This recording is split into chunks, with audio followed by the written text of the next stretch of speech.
चलो कथा सुनाते हैं। ओम नमः शिवाय। ओम कुल देवताभ्यो नमः। भादो मास की अमावस्या को पिथौरी अमावस्या, कुशोत्पाटनी अमावस्या और कुशग्रहणी अमावस्या के नाम से भी जाना जाता है। इस दिन सुहागिन महिलाएं व्रत रखकर भगवान भोलेनाथ और देवी दुर्गा का पूजन करती हैं और अपने पति और बच्चों की सलामती की कामना करती हैं।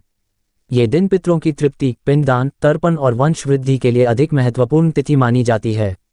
तो आइए आज आप सुनिए पिथौरी अमावस्या की व्रत कथा। पौराणिक कथा के अनुसार एक परिवार में 7 भाई रहते थे और सभी का विवाह हो चुका था। सभी के बच्चे भी थे। परिवार की सलामती के लिए सभी भाइयों की पत्नी पिथौरी अमावस्या का व्रत करती थी। जब बड़े भाई की पत्नी ने व्रत रखा तो उसके बेटे की मृत्यु हो गई। अगले साल फिर दूसरे बेटे की मृत्यु हो गई और फिर तीसरे बेटे की भी मृत्यु हो गई। 7वें साल भी ऐसा ही हुआ। तब बड़े भाई की पत्नी ने अपने बेटे का शव छिपा दिया था। उस समय गांव की कुलदेवी मां पोलेरम्मा लोगों की रक्षा के लिए पहरा दे रही थी। तब उन्होंने बड़े भाई की पत्नी को दुखी देखा तो उसके दुख का कारण पूछा। बड़े भाई की पत्नी ने कुलदेवी को सब बताया। तब कुलदेवी को उस पर दया आ गई। कुलदेवी ने दुखी मां से कहा कि वह उन स्थानों पर हल्दी छिड़क दे जहां जहां उसके बेटों का अंतिम संस्कार हुआ है। कुलदेवी की कही बात के अनुसार दुखी मां ने वैसा ही किया और जब घर लौटी तो उसके 7 बेटे घर पर जीवित मिले। अपने बेटों को इस तरह देखकर उस मां की खुशी का ठिकाना नहीं रहा। तभी से उस गांव की हर मां पिथौरी अमावस्या के दिन अपनी संतानों के स्वास्थ्य और लंबी उम्र के लिए व्रत और पूजा करने लगी। बोलो पिथौरी अमावस्या की जय, मां दुर्गा जी की जय, भगवान शिव शंकर की जय। अब आप सुनिए अमावस्या की दूसरी कथा। पौराणिक कथा के अनुसार एक नगर में एक राजा रहता था। उसके राज्य के लोग अपने परिवार के साथ सुखी जीवन व्यतीत कर रहे थे। राजा की रानी बहुत ही धार्मिक विचारों वाली थी। राजा के महल के सामने एक साहूकार की हवेली थी। उस साहूकार की पत्नी से रानी की घनिष्ठ मित्रता थी। एक दिन हवेली से साहूकार की पत्नी की रोने और चिल्लाने की आवाज आई। जिसके बाद रानी ने कारण पूछा तो राजा ने बताया कि सेठ का पुत्र मर गया है। रानी हर दुख से वंचित थी, इसलिए वो राजा से पूछती है, ये दुख क्या होता है कि सेठ की पत्नी इतना रो रही है। इस पर राजा ने बताया कि जब तुम्हारा बेटा मरेगा तब तुम्हें पता चलेगा। इसके बाद रानी ने अपने बेटे को नीचे फेंक दिया, लेकिन भगवान की कृपा से वह बच गया। रानी ने फिर पूछा कि ये दुख क्या होता है। तब राजा ने कहा कि जब पड़ोसी राज्य में युद्ध होता है मैं भी उस युद्ध में अकेला जाऊंगा। जब तुम्हें मेरे मरने का समाचार सुनोगी तब पता चलेगा। रानी अमावस्या के व्रत करती थी जिसके कारण राजा भी युद्ध जीतकर वापस आ जाते हैं। इसके बाद राजा ने रानी से कहा कि अब हम गंगा मां के दर्शन को जाएंगे। तब मैं वहां जाकर गंगा नदी में कूद जाऊंगा। तब तुम्हें पता चलेगा कि दुख क्या होता है। भगवान शंकर कैलाश पर बैठकर सब कुछ देखते हैं। उन्होंने माता पार्वती से कहा कि मैं तुम्हें सुखी आत्मा के दर्शन करवाता हूँ। इसके बाद भगवान शिव ने बकरे और माता पार्वती ने बकरी का रूप धारण किया। वह एक बावली के पास घास चरने लगी। रानी ने उस बावली को देखा तो उसने कहा कि हम यहीं विश्राम करेंगे। रानी ने महादेव और माता पार्वती की बातें सुन ली, जिसमें महादेव माता पार्वती से कहते हैं कि रानी ने अमावस्या का व्रत किया है, इसलिए उसे इस जन्म में कोई दुख नहीं मिलेगा। इसके बाद रानी को सब कुछ समझ आ गया और उसने राजा को सारी बात बताई। ऐसा माना जाता है कि अमावस्या का व्रत रखने से इंसान के जीवन के सभी संकट दूर हो जाते हैं। बोलो भगवान शिव शंकर और माता पार्वती जी की जय। अमावस्या की तिथि पर अमावस्या माता की कथा सुनी जाती है। तो आइए अब आप सुनिए अमावस्या माता की कथा। पौराणिक कथा के अनुसार एक गांव में सास और बहू अकेले रहते थे और उनका बेटा विदेश में कमाने के लिए गया हुआ था। सास और बहू बहुत प्रेम से रहते थे। दोनों एक दूसरे की देखभाल भी करते थे। एक दिन बहू ने खाना नहीं खाया। तब सास बहू से पूछने लगी कि बेटा आज तुमने खाना क्यों नहीं खाया। तब बहू कहने लगी कि सासू माँ आज मेरा अमावस्या माता का व्रत है, इसलिए मैंने खाना नहीं खाया। तब सास ने कहा कि बहू यह व्रत क्या होता है और इस व्रत को करने से क्या फल मिलता है, यह मुझे भी समझाओ। तब बहू कहने लगी कि सासू माँ अमावस्या माता का व्रत करने से बहुत पुण्य मिलता है। घर में अन्न धन बना रहता है, सुख शांति बनी रहती है और अटल सुहाग मिलता है, पुत्र की प्राप्ति होती है। इसी तरह से 3 पनौती अमावस्या माता का व्रत भी रखा जाता है। इस व्रत में हर वर्ष अलग अलग खाना खाया जाता है और विष्णु भगवान के मंदिर में चढ़ावा चढ़ाया जाता है या फिर किसी ब्राह्मण को दान दक्षिणा दी जाती है। इस व्रत में पहले साल शक्कर, घी और चावल से बना खाना खाया जाता है। पहले साल व्रत पूर्ण होने के बाद 1.25 किलो चावल और 1 कटोरी घी और 1 कटोरी शक्कर का दान किसी ब्राह्मण देवता को दान में दिया जाता है। दूसरे साल जो घी और शक्कर से बना खाना खाया जाता है। इसी तरह जब दूसरे साल का व्रत पूर्ण हो जाए तब से 1/4 किलो जौ, 1 कटोरी घी और 1 कटोरी शक्कर किसी मंदिर में चढ़ाया जाता है या किसी ब्राह्मण को दान में दिया जाता है। तीसरे साल गुड़, तेल और घी से बने व्यंजन खाने चाहिए। जब तीसरे साल व्रत पूर्ण हो जाए तब आधा किलो तिल, गुड़ और 1 कटोरी घी किसी मंदिर में चढ़ाया जाता है या ब्राह्मण को दान में दिया जाता है। इससे ही सासू माँ 3 पनौती अमावस्या का व्रत कहा जाता है। फिर बहू बताने लगी कि माँ जी, इस व्रत का संकल्प लेने के बाद इसे पूरा करना जरूरी होता है। अगर पूरा नहीं कर सकते तब घर परिवार में झगड़ा और घर में अशांति हो जाती है। तब सासू माँ कहने लगी कि बहू, मेरी तो उम्र हो गई है, लेकिन तुम यह व्रत जरूर करना। और तब बहू यह व्रत करना प्रारंभ करती है। एक दिन बहू ने किसी के कहने पर गेहूं से बनी रोटी खा ली और अमावस माता इस बात से नाराज हो गई। अब जो सास और बहू कभी बहू से प्रेम करती थी, अब उन दोनों में झगड़े होने लगे। सभी गांव वाले भी हैरान हो गए कि इनके घर में ये सब क्या हो रहा है। सास अपनी बहू को कहने लगी, जब से तुम हमारे घर में बहू बनकर आई हो तब से हमारे घर की लक्ष्मी चली गई है। तुम हमारे लिए बिल्कुल भी शुभ नहीं हो। तब बहू ने कहा कि माँ जी, आपके घर की लक्ष्मी चली गई है तो मुझे बताओ कि कहाँ मिलेगी, मैं लक्ष्मी को लेकर आऊंगी। तब सासू माँ कहने लगी कि बहू, लक्ष्मी तुम्हें समुद्र के बीच में भगवान विष्णु के पैर दबाते हुए मिलेगी। ये सुनकर बहू ये कहकर चली जाती है कि माँ जी, अब तो मैं लक्ष्मी जी को लेकर ही आऊंगी, नहीं तो मैं इस घर में पैर नहीं रखूंगी। ऐसा कहकर बहू लक्ष्मी की खोज में चली गई। जब बहू लक्ष्मी की खोज के लिए निकली तब उसे बीच रास्ते में गाय मिली। गाय बहू से पूछने लगी कि आप कहाँ जा रहे हैं। तब बहू कहने लगी, गाय माता, मेरी सास कहती है कि मेरे आने से उनके घर में अन्न धन की कमी हो गई है और उनके घर की लक्ष्मी चली गई है, तो मैं लक्ष्मी को लेने जा रही हूँ। तब गाय माता कहने लगी कि बेटी, अगर तुम जा ही रही हो तो भगवान से मेरे बारे में भी पूछ लेना। तब बहू कहने लगी कि ठीक है गाय माता, मैं आपके बारे में भी पूछ लूंगी। तब गाय माता कहने लगी कि जब मेरा बछड़ा होता है तो वह मर जाता है, जिंदा नहीं रहता। तुम लक्ष्मी जी से पूछ लेना कि आखिरकार मेरे साथ ऐसा क्यों हो रहा है, मैंने ऐसे कौन से कर्म किए हैं जिसकी सजा मुझे मिल रही है। तब बहू कहने लगी, गाय माता, मैं आपके बारे में जरूर पूछ लूंगी। ऐसा कहकर बहू आगे बढ़ गई। जब आगे बढ़ी तब रास्ते में उसे घोड़ी मिली जिसके गले में घंटी बंधी हुई थी। घोड़ी ने कहा कि बेटी, तुम मेरे दुख का निवारण लक्ष्मी जी से पूछ लेना। तब बहू कहने लगी कि मैं जरूर पूछ लूंगी। ऐसा कहकर बहू आगे बढ़ गई। आगे जाते ही बहू को एक अंधा और बहरा बुजुर्ग मिला। उसने भी बहू से अपनी समस्या के निवारण के लिए पूछने को कह दिया। तब बहू उसकी समस्या भी भगवान से पूछने को कहकर आगे बढ़ गई। आगे जाते ही बहू को एक बूढ़ी औरत मिली जो कि हाथ और पैर से अपाहिज थी।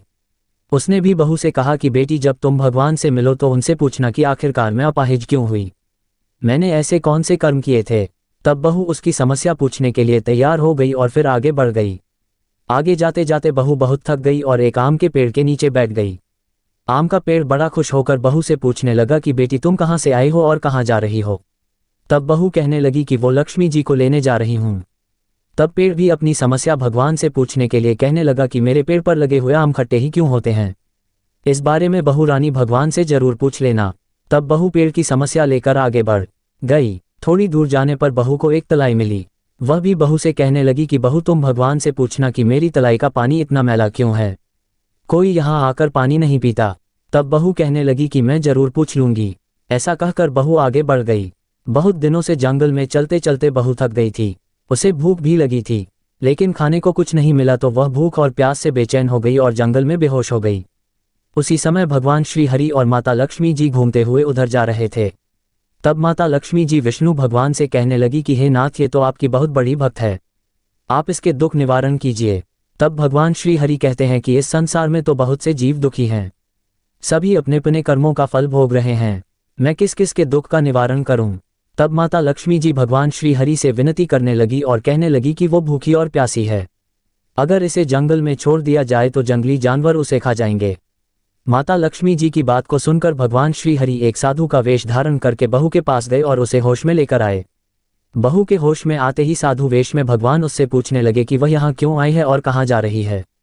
तब बहू ने सारी बात बता दी। उसकी बात को सुनकर भगवान श्री हरि और माता लक्ष्मी जी प्रकट हो गए। उनके साथ साथ प्रकट हुई अमावस्या माता भी। बहू ये सब देखकर उनके चरणों में गिरकर उन्हें प्रणाम करने लगी। तब अमावस्या माता बहू से कहने लगी कि बेटी, तूने मेरे व्रत को खंडित किया है, इसी की सजा तुझे मिली है, लेकिन अब मैं तुझे क्षमा करती हूँ। अब तुम घर को जाओ, तुम्हारा घर अन्न और धन से भर जाएगा, तुम्हारा घर सुंदर महल में बदल जाएगा और तुम्हारी सभी मनोकामनाएं भी पूर्ण हो जाएंगी। ये सब होने के बाद बहू ने रास्ते में जो जो भी मिला था उन सभी के दुखों का निवारण करने के लिए विनती की। तब भगवान श्री हरि कहने लगे कि गाय ने कभी अपना दूध किसी और को नहीं पिलाया, इस कारण उसके बछड़े जिंदा नहीं रहते, तुम उसका दूध पी लेना, फिर उसके बाद उसके बछड़े जिंदा रहने लगेंगे। और घोड़ी पिछले जन्म में आटा पीसने वाली महिला थी, वो किसी को आटा पीस कर नहीं देती थी, इसलिए उसके गले में चक्की के पात बंधे हुए हैं। तुम उसके पात खोल देना, वह बिल्कुल ठीक हो जाएगी। और वो बुजुर्ग कभी भगवान के मंदिर नहीं गया, ना ही कभी उसने भगवान के भजन सुने। तुम उसे ले जाकर मंदिर में दर्शन करवा देना, इससे वह ठीक हो जाएगा। अपाहिज महिला, उसने कभी अपनी जवानी में दान पुण्य नहीं किया, उसकी यह सजा मिली है। तुम उससे कुछ भी दान करवा देना तो उसकी विकलांगता दूर हो जाएगी। और वह आम का पेड़, उसने तो कभी अपने पेड़ के आम किसी बच्चे को खाने नहीं दिए, इसी कारण उसके सभी आम खट्टे होते गए। अब तुम उस पेड़ का आम खा लेना और उसके बाद से उस पेड़ पर मीठे आम आने लगेंगे। और तलाई का पानी पिछले जन्म में देवरानी जेठानी थी जो हमेशा आपस में झगड़ा करती थी, इसलिए उसका पानी मैला है। तुम उसका पानी पी लेना तो वह तलाई शुद्ध हो जाएगी, फिर लोग वहां आकर पानी पीने लगेंगे। इस प्रकार बहू ने भगवान श्री हरि, माता लक्ष्मी जी और अमावस्या माता को प्रणाम किया, उन्हें धन्यवाद दिया और अपने घर के लिए तैयार हो गई। रास्ते में उसे जो भी मिला उनकी सभी समस्या भगवान के कहे अनुसार वो दूर करती चली गई। सभी ने उसे भर भर कर आशीर्वाद दिए। घर पहुंचते ही उसका टूटा फूटा घर एक सुंदर महल में बदल गया। उसके घर में अब अन्न और धन के भंडार भर गए। अब बहू ने सासू माँ से कहा कि सासू माँ, आपने तो सच में कहा था कि मैं आपके लिए शुभ नहीं हूँ। मेरे जाने से ही आपके घर में लक्ष्मी आई है, आप यहाँ रहें, मैं मरने जा रही हूँ। तब सास ने कहा, बेटी यह सब तुम्हारी अमावस्या माता के व्रत करने का फल ही है जो हमें मिला है, तुम यहीं पर रहो, अब तुम यहाँ से कहीं नहीं जाओगी। इस प्रकार सास और बहू खुशी खुशी रहने लगे। और फिर एक दिन सास का बेटा भी विदेश से वापस लौट आया और घर में जब उसने खूब धन दौलत और धन के भंडार देखे तब उसकी माँ ने सारी बातें अपने बेटे को बता दी। इस प्रकार वे लोग खुशी खुशी रहने लगे और तीनों मिलकर अमावस्या माता के व्रत को रखने लगे। प्रेम से बोलिए अमावस्या माता की जय। इस कथा को कहने, सुनने और हुंकार भरने वाले सभी भक्तों के घर में धन धान्य के भंडार भरना, सभी की रक्षा करना। हे अमावस्या माता, आप सभी की रक्षा करना। इस कथा को अमावस्या के दिन अवश्य सुनना चाहिए और हाथ में पुष्प लेकर भी इस कथा को सुनना चाहिए। प्रेम से बोलिए उमा महेश्वर भगवान की जय। प्रेम से बोलिए भगवान श्री लक्ष्मी नारायण जी की जय। किसी राज्य में एक राजा और एक रानी रहा करती थी। उनके 4 संतानें थी, 2 लड़के थे और 2 लड़कियां थी। एक लड़की का नाम था पूर्णिमा और दूसरी लड़की का नाम था अमावस्या। पूर्णिमा घर के कामों में निपुण थी और घर का पूरा काम अच्छे से करती थी।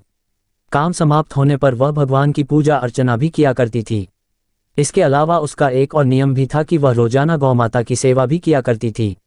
वहीं उसकी दूसरी बहन अमावस्या ना तो घर का कोई काम करती थी और ना ही उसका कोई पूजा पाठ में रुचि थी और ना ही वह कभी गौ माता की सेवा किया करती। पूर्णिमा सर्वगुण संपन्न थी, फिर भी राजा और रानी अपने दोनों बेटों से और पुत्री अमावस्या को ही प्यार किया करते थे। वह पूर्णिमा को ज्यादा नहीं चाहते थे, उसके साथ भेदभाव करते थे। समय के साथ राजा की 4 संतानें बड़ी हो रही थी। जब वे बड़े हो गए तो राजा ने अपने दोनों पुत्रों का विवाह योग्य कन्याओं के साथ करवा दिया। इसके बाद रानी ने राजा से कहा कि हे राजन, अब दोनों पुत्रियों का विवाह भी करवा दो।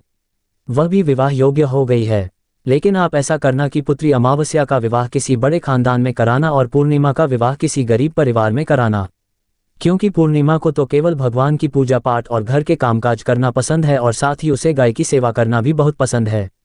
गरीब घर में होगी तो इसके सारे काम हो जाएंगे और अमावस्या को कुछ करना पसंद नहीं है। इसके लिए बड़ा राजघराना देख रहा ताकि उसे कोई काम ना करना पड़े। तो रानी की बात सुनकर राजा ने कहा ठीक है, और वह अपनी पुत्रियों के लिए रिश्ता ढूंढने के लिए निकल पड़े। राजा अपने पड़ोसी राज्य में जाकर वहां के राजा के पुत्र से अमावस्या का रिश्ता तय कर देते हैं और वहीं पास ही के गांव में जाकर एक गरीब परिवार के लड़के से पुत्री पूर्णिमा का रिश्ता भी तय कर देते हैं। और घर आकर राजा ने सारी बात रानी को बताई तो रानी सोचने लगी कि अब देखते हैं भगवान इसकी मदद कैसे करते हैं। ये तो बहुत ही पूजा पाठ करती है और भगवान में सदा ही मगन रहती है। तो पूर्णिमा का भाई और भाभी पूर्णिमा से बहुत ही प्यार करते थे, क्योंकि पूर्णिमा उनके घर के कामों में उनका साथ देती थी, हर काम में उसका हाथ बटाती थी, जबकि अमावस्या अपने भाई भाभी की कोई सहायता नहीं करती थी, उन पर अपना रोब जमाती थी और ना ही कोई घर का कार्य करती थी। ऐसा करते करते कई महीने बीत गए। अमावस्या और पूर्णिमा दोनों का विवाह हो गया। राजा और रानी ने अपनी दोनों बेटियों की विदाई कर दी। विदाई करते समय राजा और रानी ने अमावस्या बेटी को खूब सारी धन दौलत देकर विदा किया और पूर्णिमा को कुछ भी नहीं दिया, खाली हाथ अपने घर से विदा कर दिया। इसके बाद दोनों बहनें अपने अपने ससुराल चली गई। कुछ दिन बीत गए। एक दिन अमावस्या अपने घर पर शिव जी की कथा रखती है, जिसमें वह सभी गांव वालों को निमंत्रण भेजती है, पर अपनी बहन पूर्णिमा को नहीं बुलाती। जब गांव की सभी औरतें अमावस्या के यहाँ जाती हैं तो उन्हें इस तरह से जाता हुआ देखकर पूर्णिमा उनसे पूछती हैं कि आप सब इस तरह से तैयार होकर कहाँ जा रही हैं। तो वे औरतें पूर्णिमा से कहती हैं कि तुम्हारी बहन के यहाँ शिव जी की कथा रखी है, क्या तुम वहां पर नहीं जाओगी? तो पूर्णिमा कहती है कि मुझे तो मेरी बहन ने निमंत्रण भी नहीं भेजा तो मैं नहीं जा सकती। तभी गांव की औरतें पूर्णिमा से कहती हैं कि बुलावा नहीं आया तो क्या हुआ, तुम्हारी बहन है, भूल गई होगी। ये तो भगवान शिव की कथा है, सुनने जाने में क्या हर्ज है। हम तो कहती हैं कि तुम हमारे साथ चलो। तो पूर्णिमा गांव की औरतों की बात मानकर उनके साथ भगवान शिव की कथा सुनने के लिए अमावस्या के घर चली जाती है। जब अमावस्या की नज़र पूर्णिमा पर पड़ती है तो वह कहती है कि पूर्णिमा तुम यहाँ कैसे चली आई, मैंने तो तुम्हें बुलाया ही नहीं। खैर कोई बात नहीं, तुम आ ही गई हो तो चुपचाप बैठी रहना और मेरे यहाँ रिश्तेदारों को ये भूलकर भी मत बताना कि तुम मेरी बहन हो। ये कहते हुए अमावस्या ने अपनी बहन पूर्णिमा की गरीबी का मजाक उड़ाया। तो ये सब सुनकर पूर्णिमा की आंखों में आंसू आ गए और उसने रोते रोते मन ही मन भगवान शिव से विनती करते हुए कहती है कि हे भगवान, क्या पूजा पाठ करना गलत है, गौ माता की सेवा करना गलत है, आखिर मेरी क्या गलती थी जो इस तरह मेरी गरीबी को मेरा बार बार मजाक बनाया जा रहा है। आप अपनी कृपा दृष्टि मुझ पर कब बनाएंगे। तब पूर्णिमा वहां पर बैठी बढ़ती यही बार बार कहती रहती है। इतने में ही शिव कथा पूरी हो जाती है और अमावस्या भगवान का प्रसाद बांटने लगती है। वह सभी लोगों को प्रसाद दे देती है, लेकिन अपनी बहन पूर्णिमा को प्रसाद नहीं देती। पूर्णिमा बड़े ही दुखी मन से बिना प्रसाद लिए अपने घर लौट जाती है। पूरे रास्ते वह यही सोच रही थी कि घर पर अगर बच्चे उससे कथा का प्रसाद मांगेंगे तो मैं उनसे क्या कहूंगी, और यह भी सोच रही थी कि मायके अपने भाई और भुजाई के यहाँ जाऊंगी तो वहां जाते हुए वहां के बच्चों के लिए भी कुछ लेकर जाना था। तो ऐसा सोचते हुए वह अपने घर लौट आए। घर वापस लौटकर आने के बाद में उसने अपने पति और बच्चों से कहा कि मैं कुछ समय के लिए अपने मायके जा रही हूँ। तो पति ने कहा ठीक है चली जाओ। तो थोड़ी देर बाद में पूर्णिमा अपने मायके के लिए रवाना हो गई। चलते चलते रास्ते में एक चबूतरा आया जिस पर तुलसी का पौधा लगा था। उस चबूतरे पर एक बूढ़ी अम्मा बैठी थी। वह कोई और नहीं साक्षात तुलसी माता थी। उस बूढ़ी माता ने पूर्णिमा से कहा कि बिटिया तुम कौन हो और कहाँ जा रही हो। तो पूर्णिमा अपना परिचय देते हुए कहती है कि माँ मैं अपने मायके जा रही हूँ। तो बूढ़ी औरत ने पूर्णिमा से कहा कि बेटी यहाँ तुलसी का पौधा सूख रहा है, इसमें थोड़ा सा पानी डाल दो और इस चबूतरे को साफ कर दो जिससे मुझे थोड़ी ठंडक मिलेगी। तो पूर्णिमा ने कहा कि ठीक है माँ, मैं तुलसी के पौधे में पानी डाल देती हूँ और यहाँ की साफ सफाई भी कर देती हूँ। तो पूर्णिमा ने साफ सफाई करने के बाद बूढ़ी अम्मा को भी नहला दिया। बूढ़ी अम्मा की सेवा भी की, उनके पैर दबाए, हाथ पैरों में तेल की मालिश की, कंघी की और फिर पूछा कि माँ मैं आपकी क्या सेवा करूँ, कोई और काम हो तो बता दीजिए, मैं कर दूंगी। तो बूढ़ी अम्मा कहती है कि बेटा अब कोई काम नहीं, तुम अपने मायके जाओ और वापस आते समय मुझसे फिर मिलती जाना। तो पूर्णिमा ने बूढ़ी अम्मा से कहा ठीक है माँ जी अब मैं जाती हूँ, लौट के आऊंगी तो तुमसे मिलकर जरूर जाऊंगी। ऐसा कहकर पूर्णिमा वहां से चल पड़ी। कुछ समय आगे चलने के बाद में एक शिव मंदिर आया। वहां पर उसे एक बूढ़े बाबा मिले थे जो मंदिर के बाहर बैठे थे। वह भी कोई और नहीं थे, भगवान भोलेनाथ स्वयं थे। बूढ़े बाबा ने पूर्णिमा से कहा कि बिटिया तुम कौन हो और कहाँ जा रही हो। तो पूर्णिमा ने अपना सारा परिचय देते हुए कहा कि बूढ़े बाबा आज मैं अपने मायके जा रही हूँ। तो बूढ़े बाबा ने कहा कि बेटा मैं तो बूढ़ा हो चला हूँ और मेरी आंखों की रोशनी भी ढंग से काम नहीं करती। तुम ऐसा करो कि मंदिर की साफ सफाई कर दो और शिवलिंग पर जल चढ़ा दो और भोले शंकर जी के आगे एक घी का दीपक जला दो। तो पूर्णिमा ने कहा ठीक है बाबा। ये कहकर पूर्णिमा ने शिव मंदिर की सफाई कर दी और भोले शंकर जी की विधिवत पूजा करते हुए बूढ़े बाबा से कहा कि बाबा कोई और काम हो तो बताए। तब बूढ़े बाबा ने कहा नहीं बेटी अब तुम जाओ, वापस आते वक्त मुझसे मिलते हुए जाना। तो पूर्णिमा ने कहा ठीक है बाबा अब मैं जाती हूँ, आते हुए तुमसे जरूर मिलकर जाऊंगी। तो ऐसा कहकर वह वहां से आगे चल पड़ी। आगे चलते चलते पूर्णिमा को एक काली माता का मंदिर दिखाई दिया। वहां पर भी एक बूढ़ी अम्मा चबूतरे पर बैठी हुई थी। तो उस बूढ़ी औरत ने पूर्णिमा से कहा कि बेटी तुम कौन हो और कहाँ जा रही हो। तो पूर्णिमा ने उस बूढ़ी औरत को भी अपना सारा परिचय दिया और बताया कि मैं अपने मायके जा रही हूँ। तो वह बूढ़ी औरत सुनकर यह कहती है कि बेटा अच्छी बात है, लेकिन तुम ऐसा करो, यहाँ पर पूजा पाठ करने के लिए तो सभी आते हैं लेकिन मंदिर की साफ सफाई कोई नहीं करता, इसलिए तुम इस मंदिर की सफाई कर दो और चबूतरे की भी साफ सफाई कर दो। तो पूर्णिमा ने कहा ठीक है माँ जी। ये कहकर पूर्णिमा ने पूरे मंदिर की और चबूतरे की साफ सफाई कर दी और पूजा पाठ भी की और उस बूढ़ी माता का श्रृंगार भी कर दिया। बूढ़ी माँ के पैर दबाए और कहती है कि माँ जी सारा काम हो गया, अगर मेरे लायक कोई और काम हो तो मुझे बताए, मैं उसे भी कर देती हूँ। तो वह बूढ़ी अम्मा कहती है नहीं बेटी अब तो तुम जाओ लेकिन मायके से आते वक्त मुझसे मिलते हुए जाना। फिर पूर्णिमा कहती है ठीक है और वह आगे चल पड़ी। आगे चलते चलते एक नदी आती है। वहां पर भी एक बूढ़ी अम्मा बैठी थी। वह कहती है बेटी तुम कौन हो, कहाँ से आई हो और कहाँ जा रही हो। तो पूर्णिमा उस बूढ़ी औरत को भी अपना पूरा परिचय देते हुए बताती है कि अम्मा मैं अपने मायके जा रही हूँ। तो बूढ़ी औरत पूर्णिमा से कहती है कि बेटा ये तो अच्छी बात है, नदी पर स्नान करने तो सभी आते हैं, लेकिन यहाँ पर कोई साफ सफाई नहीं करता, इसलिए तुम ऐसा करो कि नदी के किनारे पर साफ सफाई कर दो। तो पूर्णिमा कहती है ठीक है माँ जी, और वह वहाँ की साफ सफाई में लग जाती है। सारी साफ सफाई समाप्त करके बूढ़ी अम्मा के पैर दबाती है और कहती है कि माँ जी और कोई काम हो तो बताए। तो वो बूढ़ी औरत कहती है कि नहीं बेटा, अब तुम जाओ और जब मायके से लौटकर आओ तो मुझसे मिलते हुए जाना। इस नाव में बैठकर नदी के दूसरे किनारे पर पहुंच जाओ। तो ये कहते हुए वह बूढ़ी अम्मा एक नाव की तरफ इशारा करती है, तो पूर्णिमा उस नाव में बैठकर नदी के दूसरे पार चली जाती है और वहां से अपने मायके के घर पहुंच जाती है।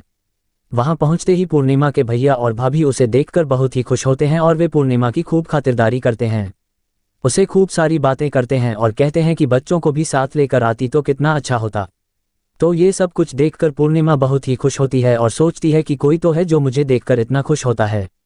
इस तरह पूर्णिमा ने अपने मायके में कुछ दिन बड़ी ही हंसी खुशी के साथ बिताए और फिर अपनी भैया और भाभी से कहा कि मैं अपने ससुराल वापस जाना चाहती हूँ।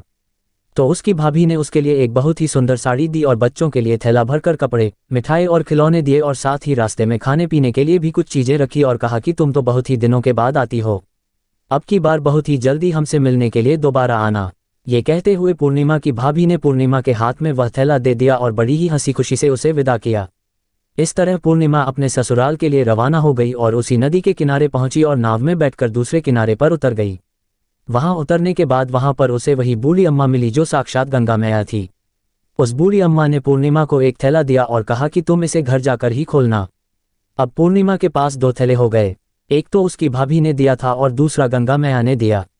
तो उन दोनों थैलों को लेकर जब वो आगे चल पड़ी, चलते चलते फिर वही काली माता का मंदिर आया। वहां चबूतरे पर बूढ़ी अम्मा बैठी हुई थी जो साक्षात काली माता थी।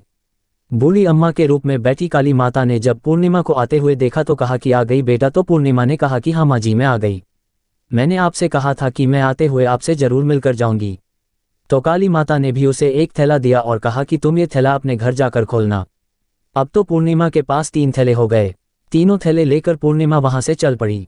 चलते चलते शिवजी का मंदिर आया, जहां बूढ़े बाबा के रूप में स्वयं शिवजी विराजमान थे। बूढ़े बाबा ने पूर्णिमा से कहा कि बेटी आ गई। तो पूर्णिमा ने कहा हाँ बाबा मैं आ गई। तो उन बूढ़े बाबा ने भी पूर्णिमा को एक थैला दिया और कहा कि बेटा तुम इस थैले को अपने घर जाकर ही खोलना। तो पूर्णिमा ने कहा कि ठीक है बाबा, और यह कहकर पूर्णिमा वहां से चल पड़ी। अब पूर्णिमा के पास 4 थैले हो गए। अब पूर्णिमा 4 थैलों को एक साथ कैसे लेकर जाती। तो उसने अपनी एक पुरानी साड़ी निकाली और सारे थैलों को उस साड़ी में रखकर बांध लिया। एक गठरी बनाकर सिर पर रखकर वो रवाना हो गई। चलते चलते उसे फिर रास्ते में तुलसी माता बूढ़ी अम्मा के रूप में मिलती है और कहती है कि पूर्णिमा तुम आ गई। तो पूर्णिमा कहती है कि हाँ माँ जी मैं आ गई, मैंने आपसे कहा था कि मैं आते हुए जरूर मिलकर जाऊंगी। तो वह बूढ़ी अम्मा कहती है कि बेटा मैं तो तेरी ही राह देख रही थी, ना जाने कितने दिन हो गए तुम्हें गए हुए, तुमने अच्छा किया जो मुझसे मिलने के लिए आ गई। ये कहते हुए बूढ़ी अम्मा उसे एक थैला देती है और कहती है कि बेटा ये थैला ले जाओ और अपने घर जाकर ही खोलना। तो पूर्णिमा ने कहा कि ठीक है माँ जी, आपने जैसा कहा मैं वैसा ही करूंगी। ये कहते हुए पूर्णिमा ने वह 5वां थैला वहां से लेकर रवाना हो गई। अब एक गठरी सिर पर और एक थैला हाथ में लिए जैसे ही वह अपने ससुराल के घर पहुंचती है तो उसे देखकर उसके बच्चे बड़े ही खुश होते हैं और कहते हैं कि माँ मामा के यहाँ से क्या लेकर आए हो, हमें जल्दी से दिखाओ, हमें तो लगता है खूब सामान लेकर आए हो। अब की बार मामा ने हमारे खाने के लिए क्या भेजा है, हमें जल्दी से दिखाओ। तो पूर्णिमा कहती है कि बेटा थोड़ा सब्र करो। ये कहते हुए पूर्णिमा अपने सिर पर से गठरी को नीचे रखती है और उसे खोलकर सबसे पहले अपने मायके का थैला खोलकर देखती है तो उसमें बच्चों के लिए अच्छे अच्छे कपड़े, खाने पीने के सामान, बच्चों के खेलने के लिए खिलौने और कुछ गहने भी रखे थे। तो उसे देखकर वो मन ही मन बहुत ही खुश होती है और अपने भैया भाभी को खूब आशीष देती है। फिर पूर्णिमा कपड़े अपने बच्चों को दे देती है और खाने पीने की चीजें भी बच्चों को देकर अपने बच्चों का चेहरा निहारने लगती है। उसके बच्चे अपने जीवन में पहली बार इतना सब कुछ सामान देख रहे थे तो वे बहुत ही खुश थे। इसके बाद पूर्णिमा ने दूसरा थैला खोला जो गंगा मैया ने दिया था, तो उसमें ढेर सारे हीरे जवाहरात, सोने चांदी आदि थे। उसके बाद में पूर्णिमा ने तीसरा थैला खोला जो उसे काली माता ने दिया था। उसमें बहुत सारा सोना और श्रृंगार का सामान भरा हुआ था। तो ये देखकर पूर्णिमा बहुत ही खुश हुई और फिर उसने चौथा थैला खोला जो भोले शंकर ने दिया था। वह थैला धन संपत्ति से भरा हुआ था, बहुत सारी खुशियां भरी थी। इसके बाद में पूर्णिमा ने 5वां थैला खोला जो उसे तुलसी मैया ने दिया था। उसमें चावल, दाल और 7 प्रकार की खाने की चीजें भरी हुई थी। अब पूर्णिमा के घर में किसी भी चीज की कोई कमी नहीं थी। उसका घर धन धान्य से भरा हुआ था और परिपूर्ण था। पूर्णिमा और उसका परिवार सुखपूर्वक जीवन व्यतीत करने लगे। तो पूर्णिमा के मन में एक दिन विचार आया कि क्यों ना मैं भी शिव जी की कथा करवाऊं। तो उसने भी शिव जी की कथा का एक कार्यक्रम रखा और पूरे गांव वालों को निमंत्रण दिया। घर घर जाकर सभी लोगों को बुलावा देकर आए। पूर्णिमा अपनी बहन अमावस्या के घर भी गई और शिव जी की कथा सुनने के लिए उसे न्योता दिया। तो अमावस्या ने जब पूर्णिमा को देखा तो वह सोचने लगी कि इतने गहने पहने हुए, इतने सुंदर वस्त्र पहन रखे हैं, इसका घर तो बहुत गरीब है, फिर इतना सब कुछ इसके पास कैसे आया, ये जानने के लिए इसके घर तो जाना पड़ेगा। ये सोचकर अमावस्या पूर्णिमा के घर शिव कथा सुनने के लिए आ गई। तो उसने देखा कि पूर्णिमा के घर में कोई चीज़ की कहीं भी कुछ कमी नहीं थी। तो इतनी सारी धन दौलत देखकर अमावस्या आश्चर्यचकित हो गई और पूर्णिमा से पूछने लगी कि तुम्हारे घर में इतनी धन दौलत कहाँ से आए। तो पूर्णिमा ने कहा कि देखो बहन, तुमने शिव जी की कथा में मुझे नहीं बुलाया था, फिर भी मैं चली आई। तुमने मुझे प्रसाद तक नहीं दिया और मेरी गरीबी का मजाक उड़ाया था। उसके बाद मैं अपने घर आ गई और घर आते हुए मन में यही सोच रही थी कि अपने मायके जाऊंगी और बच्चों के लिए कुछ लेकर आऊंगी। तुमने तो मेरे बच्चों के लिए प्रसाद तक नहीं दिया, इसलिए मैं तुम्हारे यहाँ से आते ही मायके चली गई। ये कहते हुए पूर्णिमा ने उसके बाद जो घटना हुई वह सारी की सारी अमावस्या को बताए। तो ये सारी बातें सुनने के बाद अमावस्या कहती है कि तुम मुझे प्रसाद मत दो और मुझे खूब डांट लगाओ। तो पूर्णिमा कहने लगी कि यह तो भगवान का प्रसाद है, मैं तो सबको दूंगी और तुम्हें भी दूंगी। इतना कहने पर भी अमावस्या ने प्रसाद नहीं लिया। वह बिना प्रसाद के सीधे अपने घर चली गई। घर जाकर अपने बच्चों और पति से कहने लगी कि मैं मायके जा रही हूँ। तो उसके पति ने कहा कोई बात नहीं, कुछ दिन रुक कर चली जाना, अभी मुझे कोई काम है। तो अमावस्या ने अपने पति की एक नहीं सुनी और अपने मायके जाने के लिए तैयार हो गई। जैसे ही वह मायके जा रही थी तो रास्ते में तुलसी माता चबूतरे पर बैठी हुई बूढ़ी माता के रूप में मिली। तो बूढ़ी माता ने अमावस्या से कहा कि बेटी तुम कौन हो और कहाँ जा रही हो। तो अमावस्या ने अपना परिचय देते हुए कहा कि मैं अपने मायके जा रही हूँ। तो बूढ़ी अम्मा बोली कि बेटा ये तो अच्छी बात है, पर तुम ऐसा करो कि यह तुलसी का पौधा सूख रहा है, इसमें थोड़ा सा पानी डाल दो और इस चबूतरे की साफ सफाई कर दो।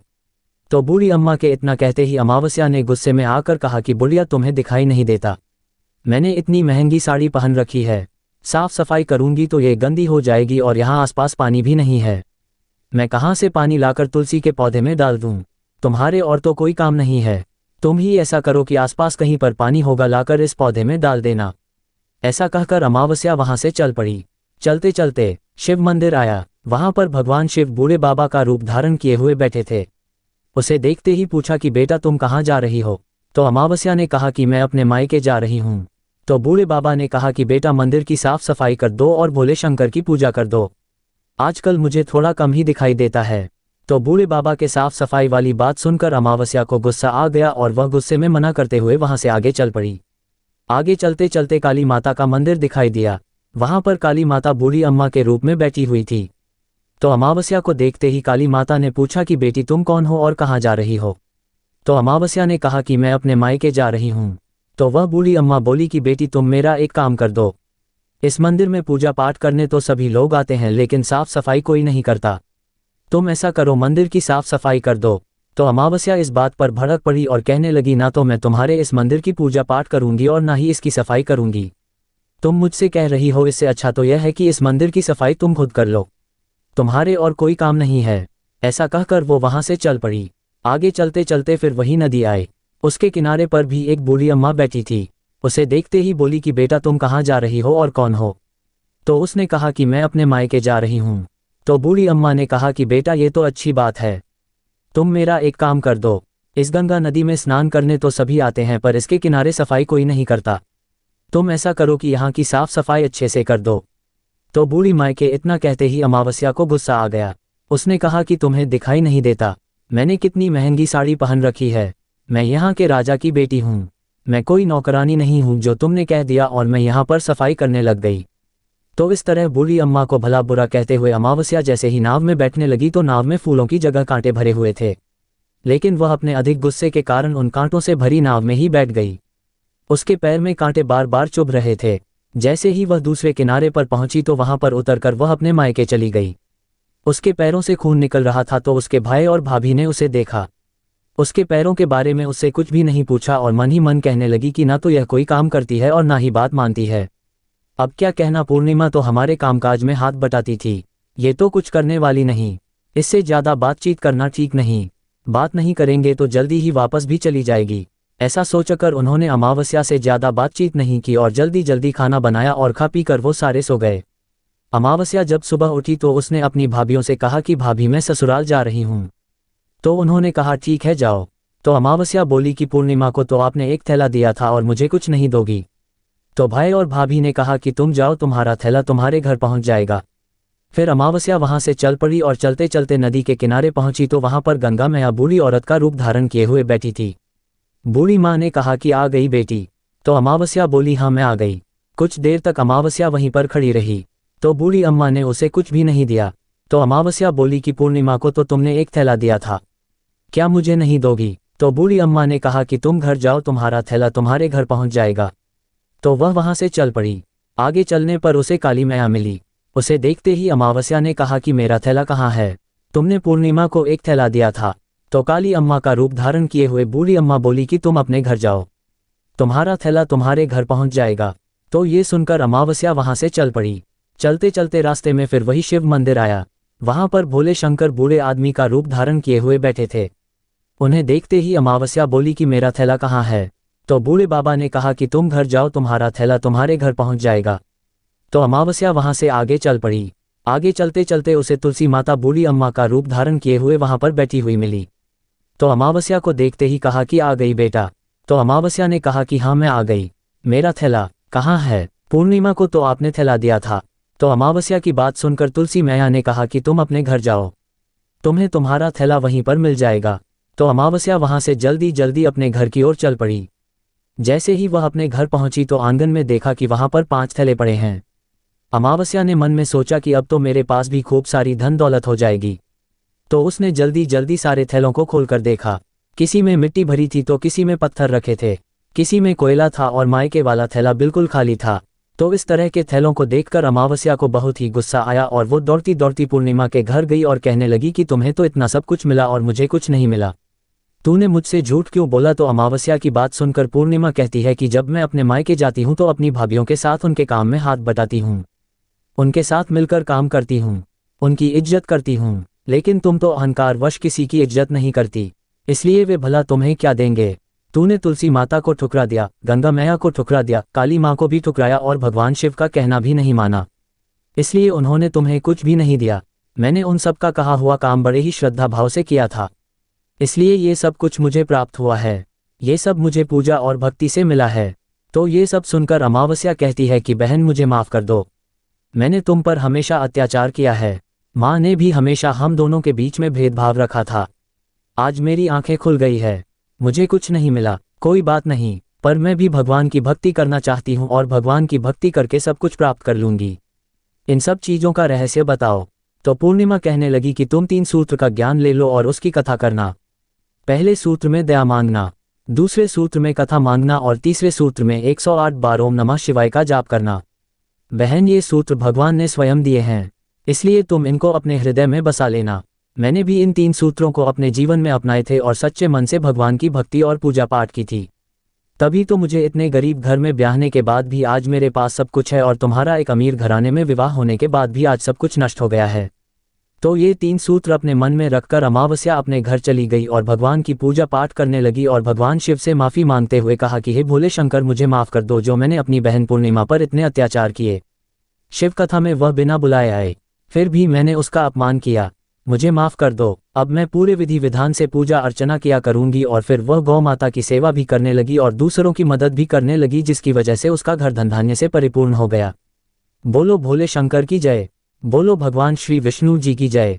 तो ये थी अमावस्या और पूर्णिमा, 2 बहनों की कथा जो अमावस्या और पूर्णिमा के व्रत में अवश्य ही सुननी चाहिए। भगवान भोलेनाथ और भगवान श्री हरि विष्णु जी आपकी सभी मनोकामनाओं को पूर्ण करें। अब सुनिए अमावस्या व्रत कथा पसंद आई हो तो वीडियो को लाइक कीजिएगा, शेयर कीजिएगा, कमेंट में भगवान उमा महेश्वर और भगवान श्री लक्ष्मी नारायण जी की जय भी जरूर लिखिएगा और हमारे हिंदी स्टोरी चैनल को भी सब्सक्राइब कीजिएगा। ओम नमः शिवाय।